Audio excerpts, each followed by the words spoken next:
വിശുദ്ധ സ്നാപക യോഹന്നാൻ. കന്യകാമറിയത്തിന് മംഗളവാർത്ത നൽകിയ ഗബ്രിയേൽ ദേവദൂതൻ തന്നെയാണ് അതിന് 6 മാസം മുമ്പ് സ്നാപക യോഹന്നാന്റെയും ജനനത്തെക്കുറിച്ച് മുൻകൂട്ടി അറിയിച്ചത്.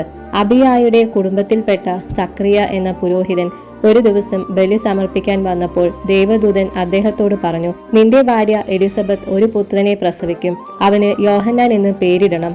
അയാൾ കർത്താവിന്റെ മുമ്പിൽ വലിയവനായിരിക്കും. വീഞ്ഞോ മറ്റു ലഹരി വസ്തുക്കളോ അയാൾ പാനം ചെയ്യുകയില്ല. അമ്മയുടെ ഉദരത്തിൽ വെച്ചു തന്നെ പരിശുദ്ധാത്മാവിനാൽ പരിപൂരിതനാകും.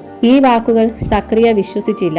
അതിനാൽ കുട്ടി ജനിക്കുന്നതുവരെ അയാൾ ഓമനായിരിക്കുമെന്ന് മാലാഖ കൂട്ടിച്ചേർത്തു.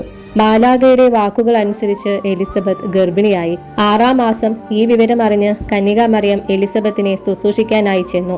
മറിയം എലിസബത്തിനെ അഭിവാദനം ചെയ്ത മാത്രയിൽ ഗർഭസ്ഥ ശിശു തുള്ളിച്ചാടുകയും അവൾ പരിശുദ്ധാത്മാവിനാൽ പൂരിതയാകുകയും ചെയ്തു. യഥാസമയം കുട്ടി ജനിക്കുകയും യോഹന്നാൻ എന്ന് പേരിടുകയും ചെയ്തു.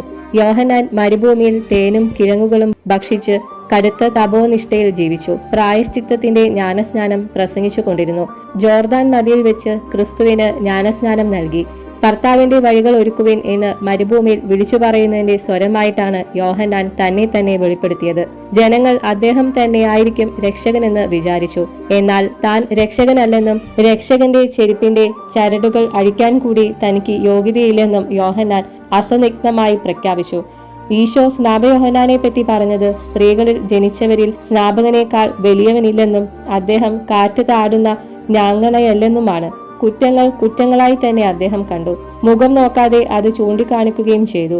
അങ്ങനെ ഹെറോദേസിന്റെ കുറ്റം തുറന്നു കാണിച്ച് രക്തസാക്ഷിത്വം വരിച്ചു. ക്രിസ്തുവിനെ പ്രഘോഷിക്കുന്നവരിൽ അഗ്രഗണ്യനാണ് സ്നാപക യോഹന്നാൻ.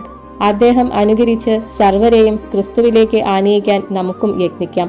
സത്ഫലം പുറപ്പെടുവിക്കാത്ത വൃക്ഷങ്ങളെല്ലാം വെട്ടി തീയിലിടപ്പെടും.